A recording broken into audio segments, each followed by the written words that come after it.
Going on, Jerome's. Your Minnesota Vikings are 10-2, getting it done, looking to secure the NFC North division this Sunday against the Motor City Kitties, and 538, who has never been wrong about anything. So they give currently the Vikings an over 99% chance to make the playoffs, which, as well as an over 99% chance of winning the division, which is nice. They give the Vikings a 12% chance of securing the 1 seed and a 7% chance of winning the Super Bowl. Now, looking around the rest of the league, starting with the Super Bowl, divvying up. So the Eagles are 20%. So 1 in 5, the Eagles win the Super Bowl. I don't know, man. But then you got the Bills at 18%, the Chiefs at 17%, the Cowboys at 16%. Everyone loves the Cowboys. I don't know why.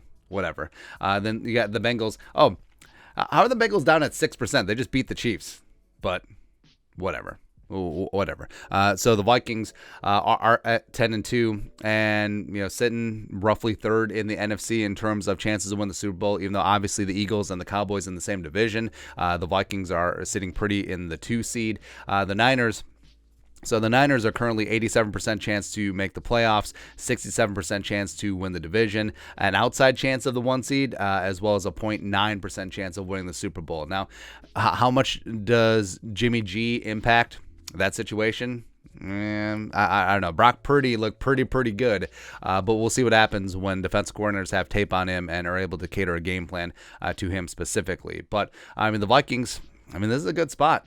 It really is. And you're telling me that 14 weeks into the season, after 12 games, that the Vikings will be 10-2, double-digit wins, looking to be the first team to clinch their division. And also, your only 2 losses are against 2 of the teams that are playing some of the best ball in the NFL, with the Eagles and the Cowboys. You're feeling all right. Even though I understand that those losses were devastating, as well as the Vikings wins. 9-0 in single-score games. But this is like one of the first times that point differential has been brought up. And no one brought up point differential with the 2020 Chiefs. Not saying, I'm just saying. But so we're going to fiddle around a little bit with some of these games. So how can the Vikings secure the 1 seed?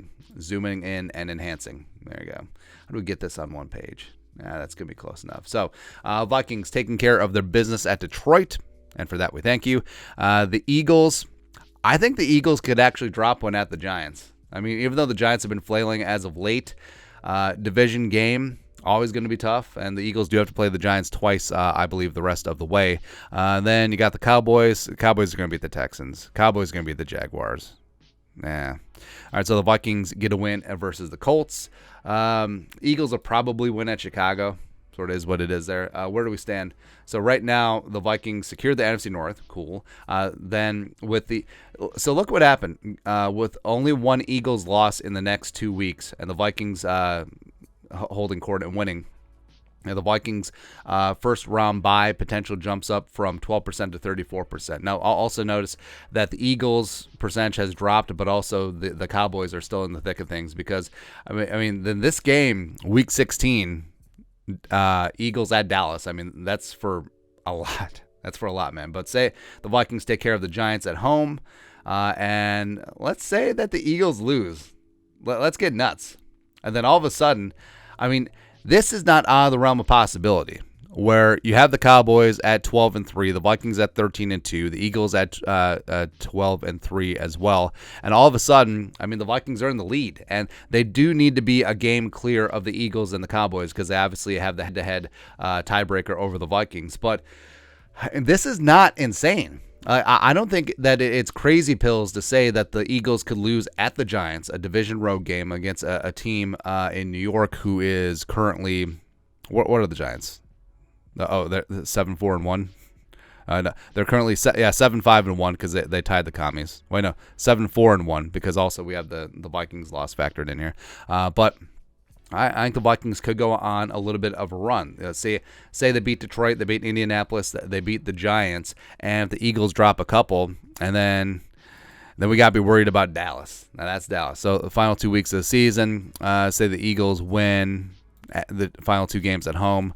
Vikings take care of things on the road in division. Gotta have them. Let's say the Cowboys win out too. But looky, here comes hooky. The Vikings not only secure the division, they secure the 1 seed, and I think that they will have to win out because I think things are going to be tight. I mean, is it wishful thinking that the Eagles drop 2 games in the final 5? Probably, but you could see where they could do it, and especially those 2 road division games at the Giants, at the Cowboys. And hell, I mean, Justin Fields doing absolutely insane things. Maybe he gives them a game as well. I don't know. Maybe it's a shootout. Maybe stranger things have happened, I guess. But you can taste it. Like, you can taste it. And you need the Eagles to drop 2 games, which, whatever. But the Vikings being a game up on the Cowboys, even if the Cowboys win out, if the Vikings take care of their business, they could be good to go and have it made in the shade. But we're getting ahead of ourselves. Take care of the division first. Go into Detroit. Make sure that there is no doubt. I mean, the Vikings have thrived except for the Dallas game. But in the last 5 games, the Vikings have played 5 of the toughest defenses in the NFL. The Commies, the Bills, the Cowboys, the Patriots, and the Jets. And the Vikings have put up points. They moved the ball. They're 4-1 in those games. And the Lions, the Lions defense ain't all that. I mean, yes, their offense is legit. They can put up some points, but can the Vikings win a shootout in the Motor City? I guess we shall see. But your thoughts are thoughts. 538, Vikings currently 7% to win the Super Bowl, 12% to secure the 1 seed.